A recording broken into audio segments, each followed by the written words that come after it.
Shalom saudaraku. Jadi bagaimana waktu ditanya judulnya apa, sebenarnya ini pesan ini saya sudah dapat beberapa hari yang lalu. Yang mengatakan bagaimana ya, apa sih sebenarnya pesan firman di masa yang sekarang yang terjadi pandemi, terus vaksinnya kemudian gitu loh. Apa yang kita bisa dengar dan bisa dapatkan di dalam pesan-pesan yang disampaikan firman Tuhan bagi kehidupan kita. Nah, saya akan mulai dari kejadian-kejadian. Kan sebenarnya COVID ini terjadi tahun 2019, makanya COVID-19 ya. Sekitar bulan 11 di China ya. Nah, kemudian sekitar Maret masuk ke Indonesia. Saya masih sempat ngajar, nggak tahu-tahu samping saya ada yang kena COVID gitu loh. Saya tahu persis, saya ingat banget itu. Soalnya habis itu dia kasih tahu minggu depannya ada berita bahwa dia kena COVID gitu loh. Ya sudah, kita bersyukur saya nggak kena. Tapi bukan berarti saya sakti. Ya, bukan berarti saya juga saya dapat lindungan Tuhan, bukan seperti itu gitu loh. Ya. Nah, kita pelajari, kita lihat vaksin, kemudian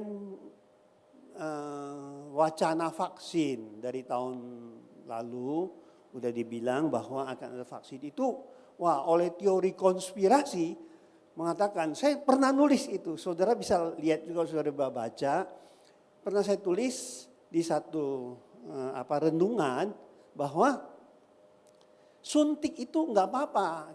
Teori konspirasi yang terjadi apa? Yaitu itu yang mengenai Wahyu 13 gitu loh.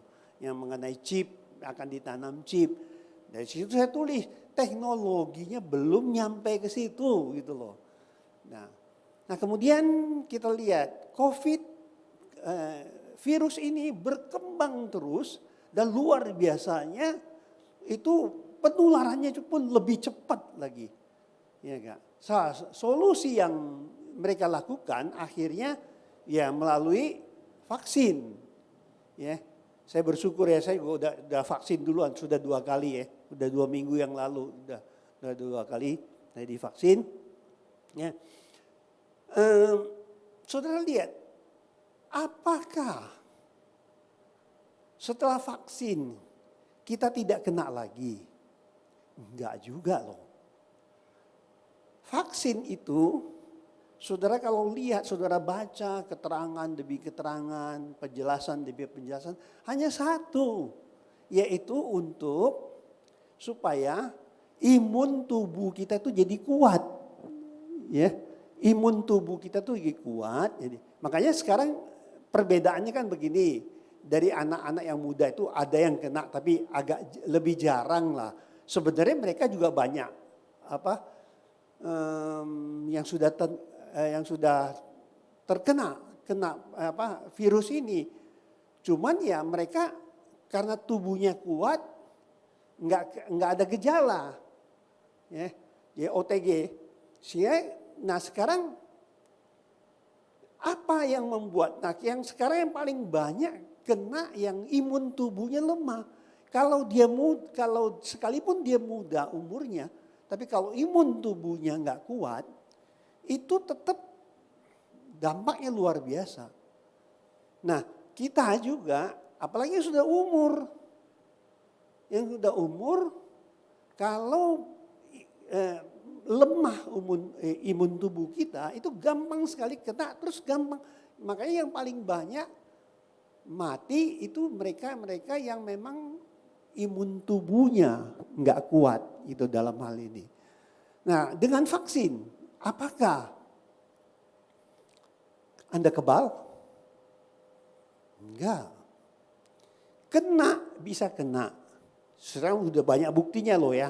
Terakhir saudara baca kan di India, di banyak negara juga yang sudah divaksin, bahkan juga kena. Kan gitu. Di Indonesia udah ada, udah divaksin. Tapi faktanya dia kena juga, meninggal juga gitu loh. Nah sekarang Sampai kapan masalahnya? Sebenarnya kenapa Tuhan izinkan hal ini terjadi? Karena saudara lihat kejadian ini bukan berarti saya anak-anak Tuhan gak kena, siapa yang bilang. Gembala aja keterkapar. Gak ada cerita kayak gitu. Ya. Nah di sini kita belajar. Sebenarnya secara menyeluruh apa yang terjadi. Nah kalau udah divaksin pun kita pun bukan satu jaminan Anda kebal terhadap virus itu. Apalagi virus itu sekarang terus bermutasi. Bisa aja kamu udah suntik, nanti tahu-tahu mutasi lagi. Nah pertanyaannya sampai kapan? Sebenarnya cuma satu. Pesan-pesan yang diberikan firman Tuhan itu luar biasa sebenarnya bagi kita kehidupan. Saya sendiri merasakannya gitu loh. Ya, saya sendiri merasakan bagaimana ya kalau kita lakukan benar-benar firman Tuhan itu sebenarnya seluruh imun tubuh kita itu akan kuat gitu loh. Ya. Kalau vaksin nanti kalau sudah itu kalau saya nggak salah yang kita vaksin sekarang itu paling tahan setahun. Dan batas waktunya kapan? Kita pun nggak tahu. Ya, jadi hidupnya tuh membawa kita menjadi satu ketakutan yang luar biasa. Tapi ujung-ujungnya cuma satu, karena imun tubuh gitu loh. Ya, di vaksin ya diperkuat imun tubuh. Dengan obat apapun tetap kembali lagi imun tubuh, apalagi obat biasa. Bisa membunuh kuman, tapi imun tubuh bisa jadi lemah, bisa jadi kuat. Terserang lagi, kena lagi gitu loh. Nah apakah akan berakhir? Saya rasa satu virus mungkin berpuluh-puluh tahun. Contohnya lah virus flu sekarang. Flu yang biasa yang kita alami. Dulu ini kan jadi momok, orang ketakutan awalnya. Tapi karena sudah berkembang, udah tahu bisa ada pengobatan itu. Nah, saya percaya dan saya tahu persis dan kita lihat perkembangan yang terjadi, virus corona pun malah lebih sadis sepertinya, gitu ya. Nah, lebih kejam. Apalagi dia bermutasi, nanti akan timbul lagi. Nah, satu pesan Tuhan, ini loh, ya. Kita lihat, coba kita buka Ulangan 6 ayat 1 dan 2.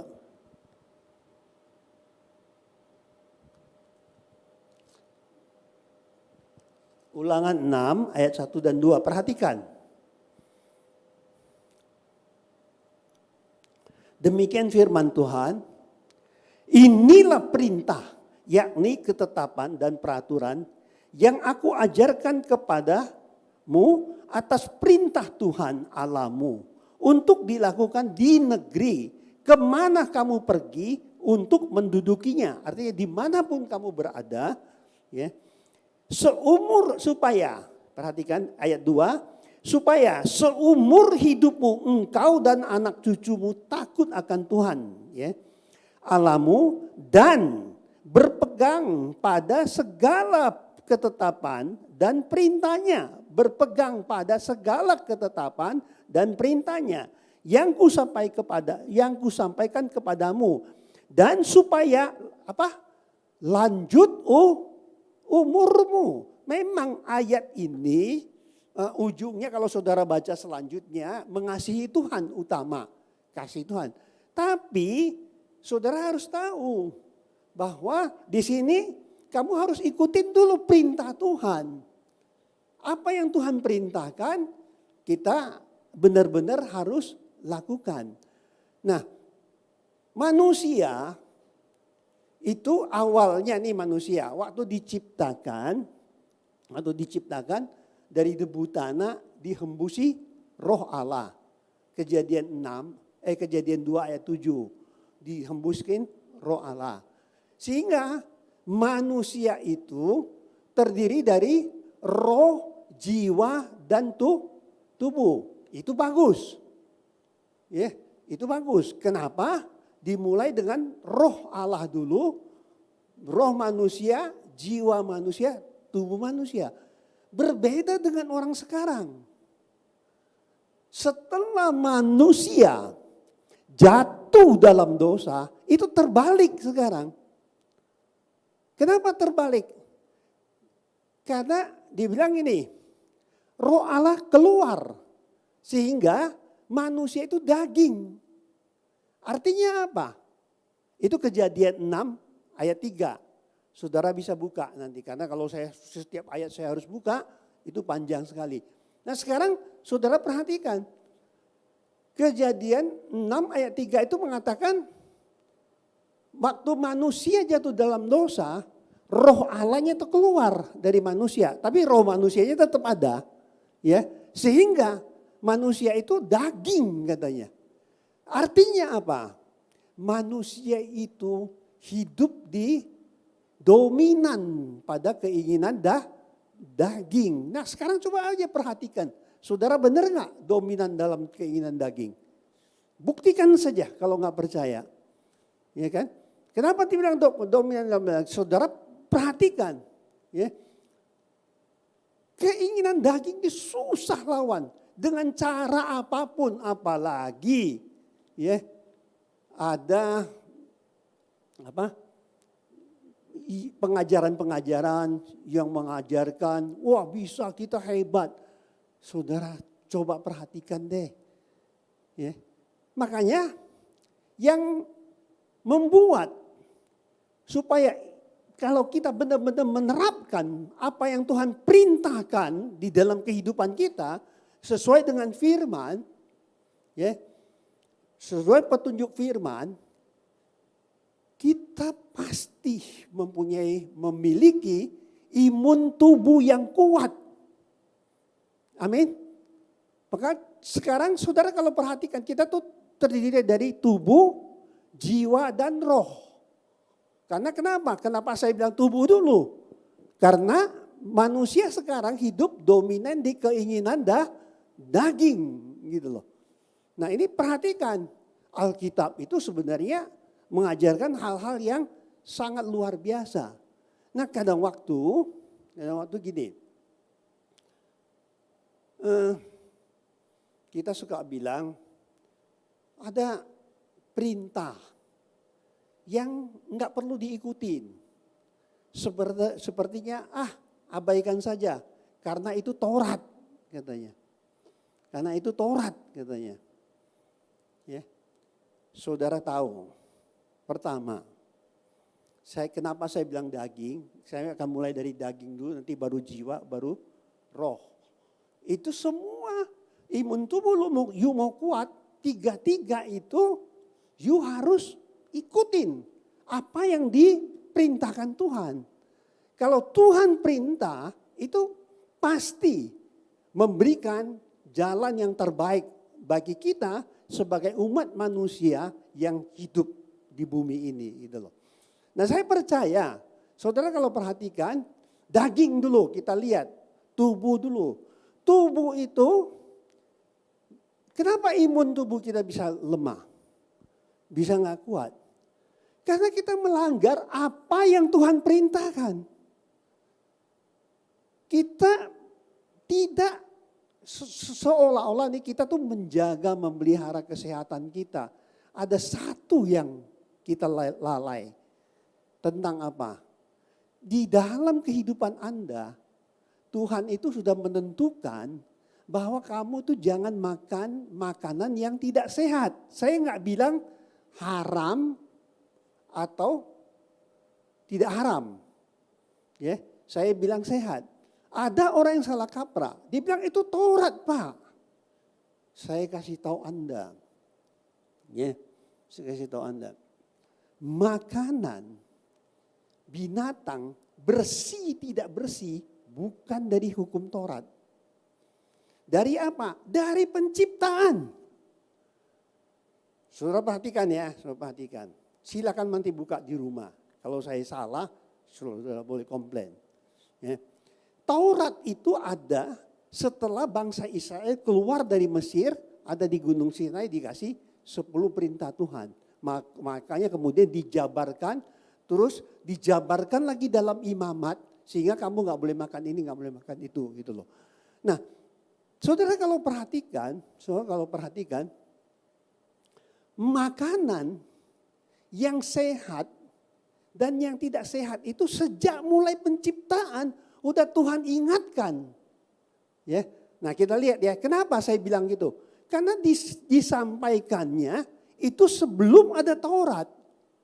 Nah contoh, coba Kejadian 7 ayat 1 dan 2 coba.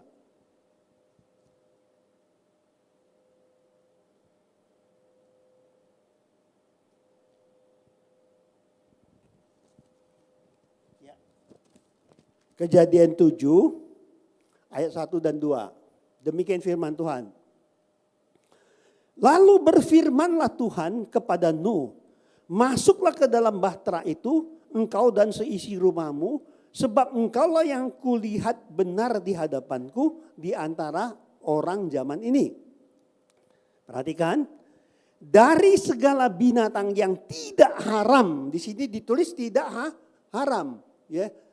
Bahasa aslinya bukan ini haram ini memiliki pengertian bahwa binatang yang kotor sebenarnya. Ya. Tahur. Ya.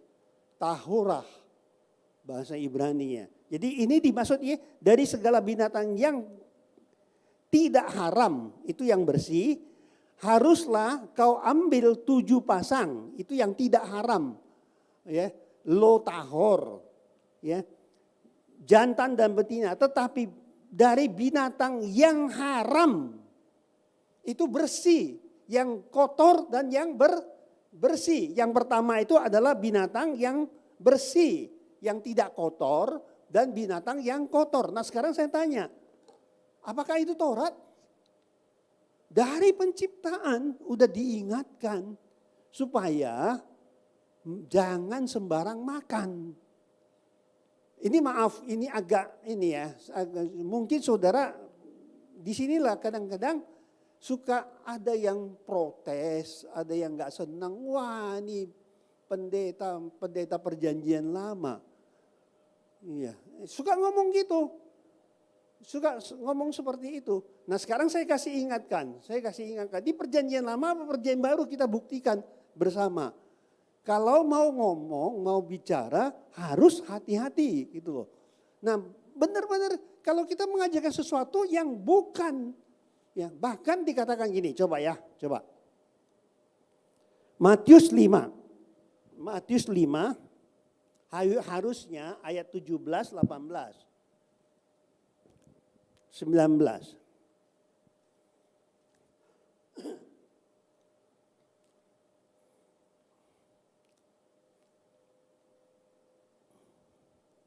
Perhatikan, saya bacakan dari ayat 17, saudara perhatikan ya. Janganlah kamu menyangka bahwa aku datang untuk meniadakan hukum Taurat dan atau kitab para nabi. Aku datang bukan untuk meniadakannya, melainkan untuk menggenapinya. Karena aku berkata kepadamu, sesungguhnya selama belum lenyap, perhatikan ya, selama belum lenyap langit dan bumi ini satu iota atau satu titik pun tidak akan ditiadakan dalam hukum Taurat. Sebelum semuanya itu terjadi. Nah perhatikan ayat 19 ini yang penting. Ini untuk apa? Untuk para pengajar, untuk hamba-hamba Tuhan, untuk para teolog. So perhatikan. Ya ayat 19 nih saudara perhatikan. Karena itu siapa yang meniadakan salah satu perintah hukum Taurat, sekalipun yang paling kecil, dan mengajarkannya demikian kepada orang lain, ia akan menduduki tempat yang paling rendah. Di mana itu ya? Di dalam kerajaan surga. Tetapi siapa yang melakukan dan mengajarkan segala perintah-perintah hukum Taurat, ia akan menduduki tempat yang tinggi di dalam kerajaan surga. Sekarang Matius 5 ini yang ngomong siapa? Yesus. Mana gimana sih? Jadi saya nggak ngerti. Ya. Protesnya ampun. Saudara ingat tadi, makanya saya tidak bicara antara, jadi gini ya, imun tubuh itu bisa kuat kalau asupan makanan kamu itu makanan yang bersih. Amin. Saudara bisa bayangkan kalau masuk di dalam tubuh kamu itu diproses berapa jam coba baru keluar dari tubuh kamu. Ya kan? Ada lagi pendeta ngambilnya apa? Para teolog ngambilnya apa? Matius 15 ayat 11. Yang katanya yang masuk tidak haram, yang keluar haram. Itu ayat itu bukan untuk makanan. Ayat itu mengatakan gini loh, waktu Yesus ngasih tahu sama murid-muridnya, itu masalah apa? Masalah cuci tangan sebelum makan, bukan masalah makanannya. Silakan baca, benar apa enggak. Tapi kalau kamu kutip satu ayat itu doang, ya seolah-olah kamu udah mewakili seluruh ini. Tapi penjelasan Matius 15 itu satu perikop, bukan satu ini. Bukan apa? Bukan hanya tentang ayat 11 itu. Ya. Nah, kesimpulannya coba kita lihat di ayat 20 coba. Ya, Matius 15 ayat 20. Perhatikan.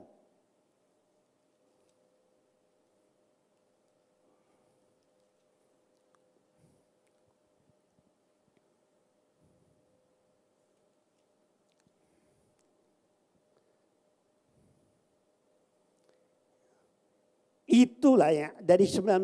Karena dari hati timbul segala pikiran jahat, pembunuhan, perzinahan, percabulan, pencurian, sumpah palsu dan hujat. Itulah yang menajiskan orang. Tetapi, perhatikan ya, tetapi makan dengan tangan yang tidak dibasuh tidak menajiskan orang. Itu kesimpulannya. Ya. Jadi bukan masalah dengan makanannya. Ini penting, harus kita perhatikan. Nah, kenapa? Saya begini ya, saya bukan sesuatu yang disampaikan itu bukan sesuatu yang kita bikin-bikin gitu, enggak.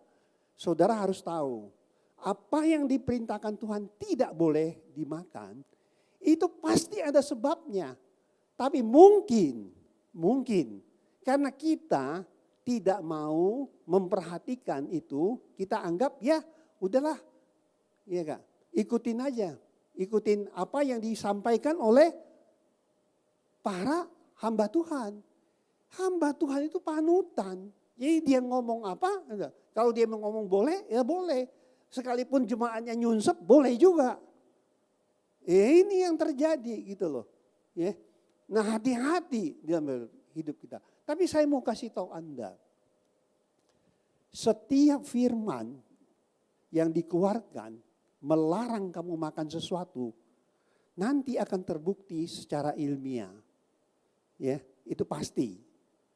Nah, kita buka coba Imamat 11. Coba kita lihat Imamat 11.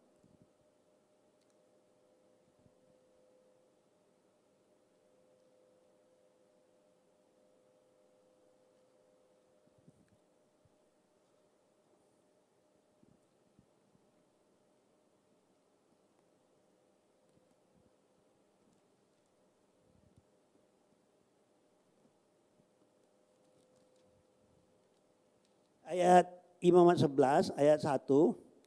Lalu Tuhan berfirman kepada Musa dan Harun, katanya kepada mereka, katakanlah kepada orang Israel begini, inilah binatang-binatang yang boleh kamu makan dari segala binatang berkaki 4 yang ada di atas bumi. Setiap binatang yang berkuku belah, yaitu yang kukunya bersela panjang dan yang memamah biak, boleh kamu makan. Tetapi inilah yang tidak boleh kamu makan. Dari yang memamah biak atau dari yang kuku belah. Unta karena memang mamah biak tetapi tidak berkuku belah. Haram itu bagimu. Artinya gini. Syaratnya daging yang sehat itu adalah binatang yang mama biak dan kuku belah. Saudara buka di Google tentang pencernaan binatang. Ya. Saudara akan melihat perbedaan yang mama biak dan kuku belah, dia itu proses pencernaannya itu hampir 4 kali. Baru masuk jadi usus kecil. Baru proses jadi daging. Kalau seperti onta, kelinci, ya, dan yang lain nanti saya ngomong kamu marah lagi.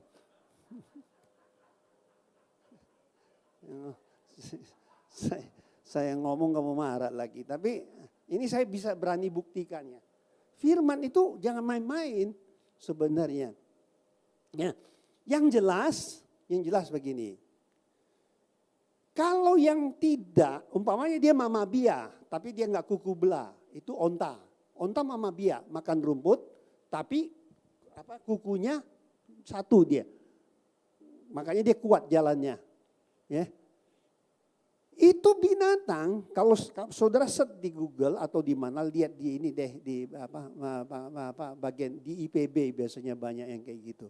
Saudara akan lihat, kalau binatang yang demikian umumnya dia hanya 2 kali proses pencernaan. Setelah itu jadi kotoran. Makanya binatang yang demikian itu tidak bersih dagingnya, gitu loh. Nah, sekarang kita tanya. Imamat ini kan udah ditulis ribuan tahun yang lalu. Iya kan? Tapi dari mana dia tahu teknologi sekarang? Dan sekarang ini terbukti bahwa yang salah satu nggak ada mama biak atau dia nggak kuku belah, itu pencernaannya cuma 2 kali. Silakan cek kalau nggak percaya. Lah ini fakta. Kok kita ini bicara untuk kesehatan saya? Makanya saya dari awal nggak bilang ngomong haram apa tidak haram. Enggak, saya nggak mau ngomong itu. Karena kenapa? Tegar tengkuknya kamu tuh pasti protes. Pasti diprotes. Kenapa? Coba periksa yang menyebabkan itu apa? Yaitu keinginan daging Anda. Yang ingin puas. Nah, satu. Saya mau kasih tahu, nanti kalau saya ngomong kepanjangan nanti contoh banyak ya. Di Imamat 11 ayat 10 nanti baca sendiri deh. Baca sendiri deh. Nanti kalau salah ngomong nanti salah lagi nanti gitu loh. Tapi ada baiknya apa yang disampaikan firman Tuhan turuti saja. Amin. Ini salah satu loh ya. Saya ngomong salah satu syarat. Supaya imun tubuh kamu tuh kuat. Kamu nggak bisa lagi hidup sekarang. Kalau saudara tahu, itu adalah peringatan. Itu bukan dari Tuhan. Karena itu memang mutasi dari apa yang sudah diciptakan. Itu pasti terjadi. Tapi kenapa Tuhan tidak larang? Kamu makan Tuhan larang enggak? Kamu mau makan Tuhan larang enggak? Enggak pernah Tuhan melarang. Jangankan makan. Kamu berdosa aja Tuhan enggak pernah larang. Betul? Tapi ingat ya. Ingat ini benar ingat. Tuhan selalu mulai dengan peringatan. Mulai dengan pesan. Ya. Tapi kalau Anda tegar tengkuk, Anda lakukan juga, Tuhan tidak akan intervensi Anda. Benar apa tidak? Iya kan? Kenapa? Karena kita ini ada dominan di keinginan daging. Anda lihat enggak? Akibat daripada kita. Saudara lihat ya. Waktu sebelum zaman Nuh itu orang enggak makan daging. Makan daging itu kan setelah zamannya Nuh. Setelah Nuh keluar dari perahu. Saya rasa gara-gara tanaman habis semua dihajar air. Enggak ada lagi ini. Enggak ada makanan. Yang dimakan daging kan. Sejak itu manusia umurnya turunnya gratis, tau gak? Awalnya panjang-panjang umurnya. Ya, tapi sekarang sih jangan, kalau kamu lebih dari 100 nanti nggak ada teman. Ya, nggak lucu juga kalau gitu sekarang. Ya tapi kan Tuhan maunya gini ya, kamu tuh terpelihara sempurna, baik tubuh, jiwa dan rohmu. Kenapa? Kamu lihat, Musa mati umur 120 tahun. Mati sakit bukan? Mati sakit bukan? Tolong dong, Ulangan 34 ayat 7, saya nggak usah buka, mungkin dulu kamu perhatikan aja coba.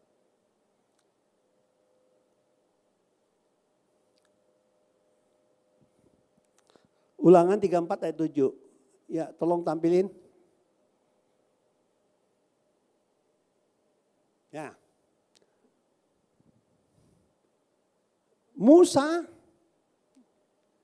Musa berumur 120 tahun ketika ia mati.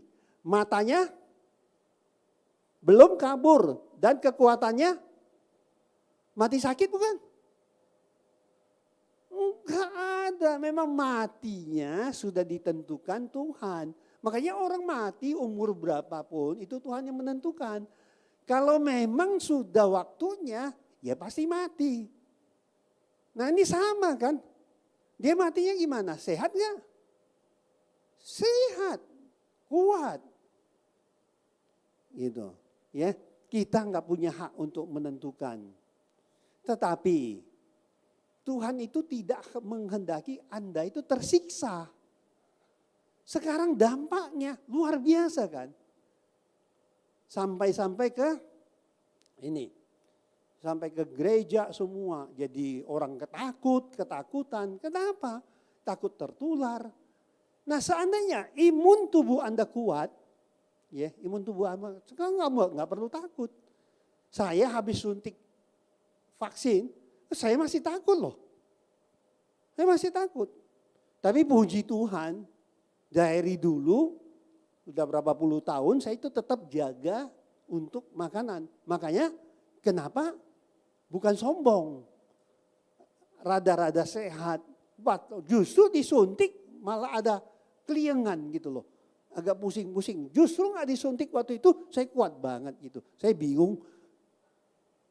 Tapi inilah fakta yang terjadi. Nah kemudian saudara akan lihat kebenaran ini seluruh asupan makanan kamu itu sangat menentukan imun tubuh Anda.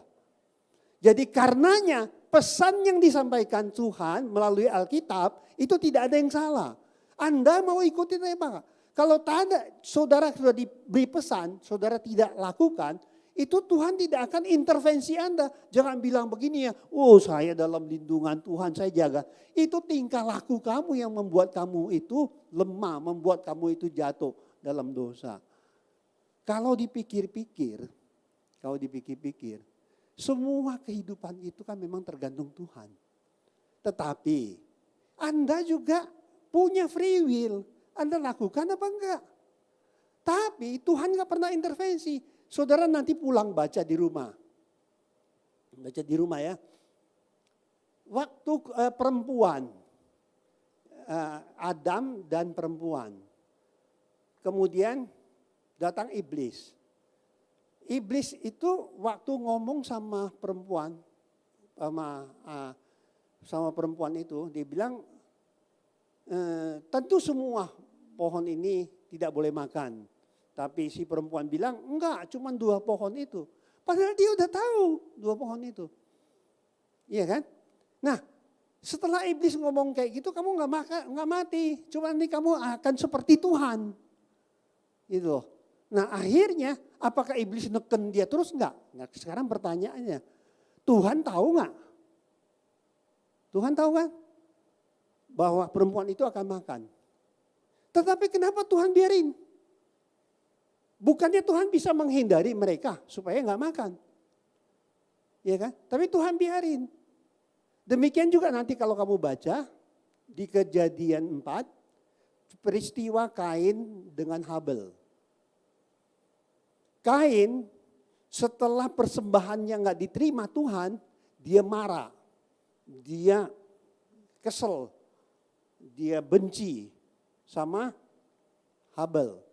Harusnya benci sama Tuhan, karena Tuhan yang nggak terima, tapi bencinya sama Habel, bingung kan? Nah itulah manusia, ya egonya yang nggak tahan. Karena apa? Yang dilihat, yang kelihatan. Yang dipercaya, yang kelihatan. Yang nggak kelihatan, nggak percaya. Itu di kita, iman kita pada Allah. Kamu nggak usah ngelihat Allah, kamu percaya. Itu yang itu tahu nggak kenapa? Disitulah Anda itu diuji kehendak bebas kamu. Kamu punya hak menentukan. Nah sekarang Anda bayangkan. Setelah dia marah, dia punya rencana untuk bunuh Habel. Tuhan tahu nggak? Nanti kamu baca Kejadian 4 ayat 5-6. Tuhan bilang ini, Kain, kenapa muka kamu muram? Kalau kamu begini terus, dosa itu udah ngintip. Tuhan ingatkan kan? Benar Tuhan ingatkan? Tadi di Kejadian 4 ayat 8, Kain bunuh Habel. Tuhan tahu nggak? Tahu. Kenapa dibiarin? Nah sama sekarang. Alkitab ini firman. Tuhan memperingatkan Anda lewat firman. Pesan-pesannya disampaikan melalui firman. Tetapi kalau kamu langgar, apakah Tuhan mau ngelarang? Itu tergantung Anda sendiri. Ingat? Jadi bukan ya seolah-olah tuh saya dalam lindungan, padahal kedagingannya saya makan, saya enak. Coba yang dipentingin apa? Ya, kalau saya mau ngomong ini panjang banget, banyak yang nggak boleh dimakan. Kalau nggak saya hari Rabu di sini ya Pak ya, hari Rabu malam. Lu boleh tanya deh, bebas gue sambungin nanti ya, mengenai jiwa maupun mengenai roh. Bagaimana imun tubuh orang itu dari tubuh. Nah sekarang asupan makanan kamu itu penting sekali dalam kehidupan kamu. Ingat, semua yang diperintahkan Tuhan. Contohnya, apa ya, tambah dikit ya, nambah dikit ya. Ini jangan ini nih. Nanti kalau kamu tanya soal ada binatang yang sering kamu suka, nanti kalau saya jawab kamu lebih kaget, benar? Mendingan gini aja. Coba Imamat 11 ayat 10. Coba Imamat 11 ayat 10.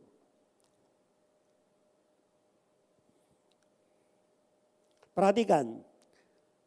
Tetapi segala yang tidak bersirip atau bersisik di dalam lautan, di dalam sungai, dari segala yang keriapan di dalam air, dan dari segala makhluk hidup yang ada di dalam air, semuanya itu kejijikan bagimu. Tahu gak kejijikan itu apa? Itu bahasa Ibrani sakat. Sakat itu, tahu gak? Kejijikan itu yang dimaksudnya paling kotor, yang paling jorok. Yang gak boleh kamu makan sebenarnya. Ya kan? Tapi yang ini enak-enak semua. Benar gak sih? Enak-enak semua. Yang berkeriapan itu apa? Yang berkeriapan di laut, di dasar laut, di sungai itu apa? Kepiting, enak kan? Udang, enak kan? Kerang, enak gak? Nah coba lihat kedagingannya yang luar biasa kan? Betul? Kenapa Tuhan bilang jangan kamu makan? Karena ini binatang semua diciptakan sebagai ekosistem di air. Supaya air itu ada pembersihnya. Coba kamu perhatikan, orang makan kerang.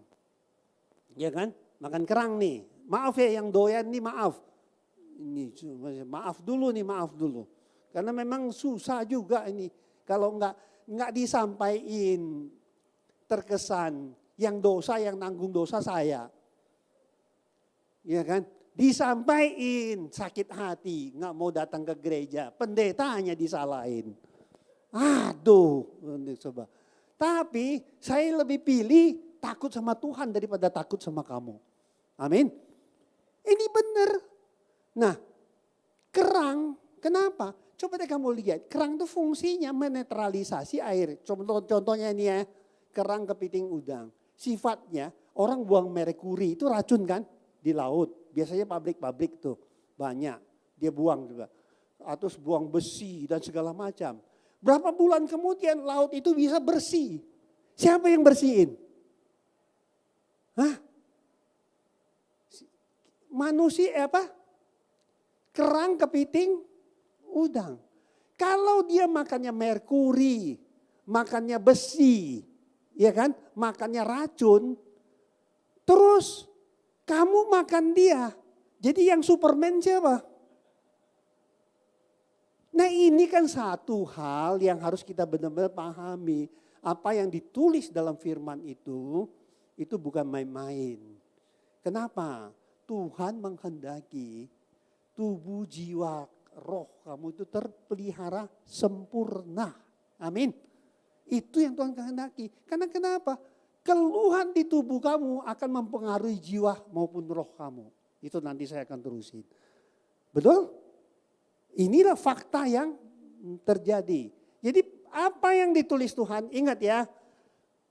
Semua yang di Alkitab itu merupakan pesan. Kamu jangan lakukan. Tetapi kalau kamu lakukan juga, itu tanggung jawab kamu sendiri. Sehingga Anda mau imun tubuh kamu kuat dan sehat, tidak ada lain, tidak ada bukan. Ikuti pesan dan peringatannya. Nah kalau pandemi maupun vaksin, coba kamu lihat.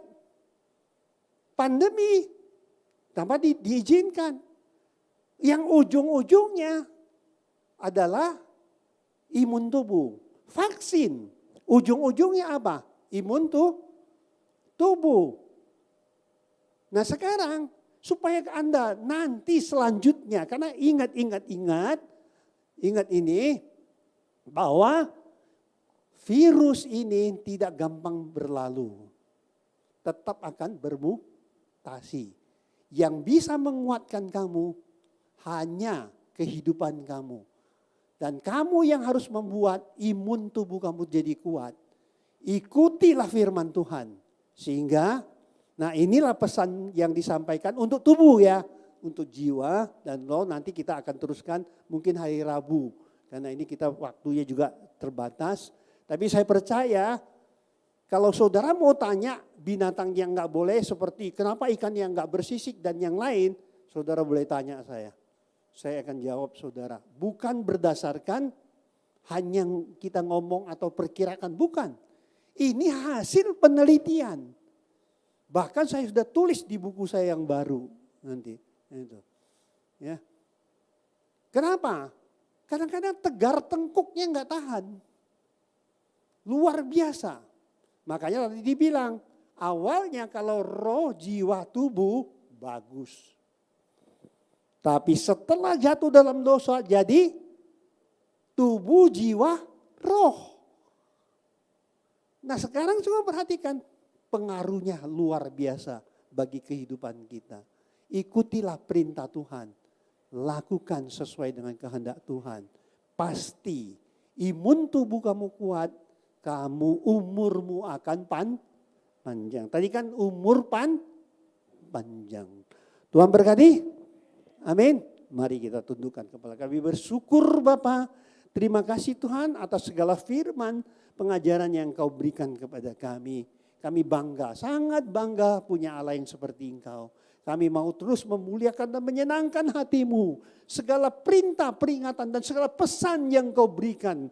Biarlah kami bisa lakukannya. Sehingga kami bisa kuat, sehat, imun tubuh kami benar di hadapan. Kami bisa hidup benar di hadapan-Mu. Terpujilah nama-Mu Tuhan. Segala pujian, hormat hanya bagi-Mu Bapa. Kami berdoa di dalam nama Tuhan Yesus Kristus. Mari sama-sama kita katakan amin. Silakan Pak.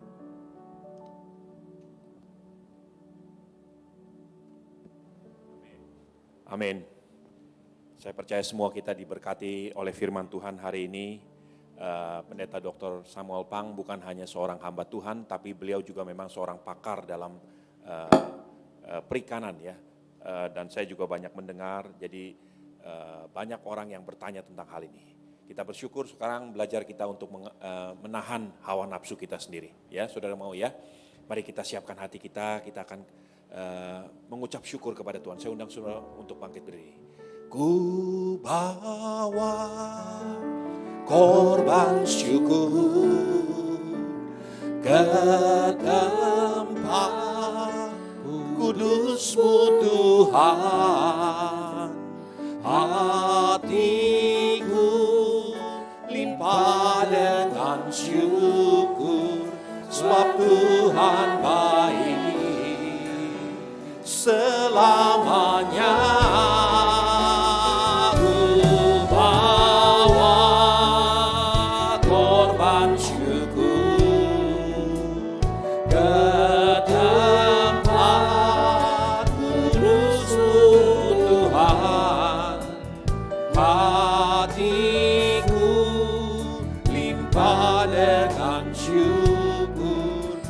Tuhan baik, oh sebab Tuhan baik. Terima kasih Tuhan, terima kasih. Engkau berkeinginan supaya roh, jiwa dan tubuh umat-Mu terpelihara sempurna. Tuhan, terima kasih untuk firman-Mu hari ini Tuhan Yesus. Tuhan, ajar kami untuk belajar, untuk mendengar dan sungguh-sungguh melakukan kebenaran firman-Mu Tuhan. Supaya gereja-Mu kuat Tuhan. Dan nama Tuhan dipermuliakan.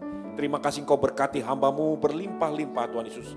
Pelihara keluarga besarnya. Dimanapun dia berada, pelayanannya Tuhan berkati sungguh-sungguh. Untuk membawa hormat dan pujian bagi nama-Mu. Terima kasih Tuhan, kami memberkati bangsa kami ini Tuhan Yesus. Tuhan berkati presiden kami, berkati seluruh aparat yang melayani di bawah kepemimpinan Presiden Tuhan Yesus. Tuhan tolong mereka, beri mereka hikmat, supaya mereka bisa melakukan yang terbaik untuk bangsa ini Tuhan. Terima kasih Bapa, terima kasih. Mari kita satukan hati kita untuk berdoa Bapa kami. Bapa kami yang ada di dalam kerajaan surga, dikuduskanlah kiranya nama-Mu, datanglah kerajaan-Mu di bumi seperti di surga. Jadilah kehendak-Mu di bumi seperti di surga. Berikanlah kami pada hari ini makanan kami yang secukupnya. Dan ampunilah kami akan segala kesalahan kami. Sama seperti kami telah mengampuni orang yang bersalah kepada kami. Dan janganlah membawa kami ke dalam pencobaan. Melainkan lepaskanlah kami daripada yang jahat. Karena Engkaulah yang mempunyai kerajaan dan kuasa dan kemuliaan sampai selama-lamanya. Sekarang gereja Tuhan, angkatlah kedua tangan-Mu. Pulanglah dan terimalah berkat-berkat terbaik daripada Allah Bapa, Allah Putra, Allah Roh Kudus. Belas kasihan dan penyertaan Tuhan kita Yesus Kristus ada padamu mulai hari ini sampai selama-lamanya. Diberkati keluar masukmu, diberkati apapun yang dikerjakan tanganmu. Tuhan Allahmu tidak akan pernah meninggalkan kau. Di dalam nama Tuhan Yesus Kristus, semua yang percaya dan sudah diberkati sama-sama katakan amin. Terima kasih Yesusku, terima kasih Yesusku. Puji syukur hanya bagi Tuhanku. Terima kasih Yesusku, terima kasih Yesusku. Puji syukur hanya bagi Tuhanku. Puji syukur hanya bagi Tuhanku. Puji syukur hanya bagi Tuhan. Tuhan Yesus memberkati.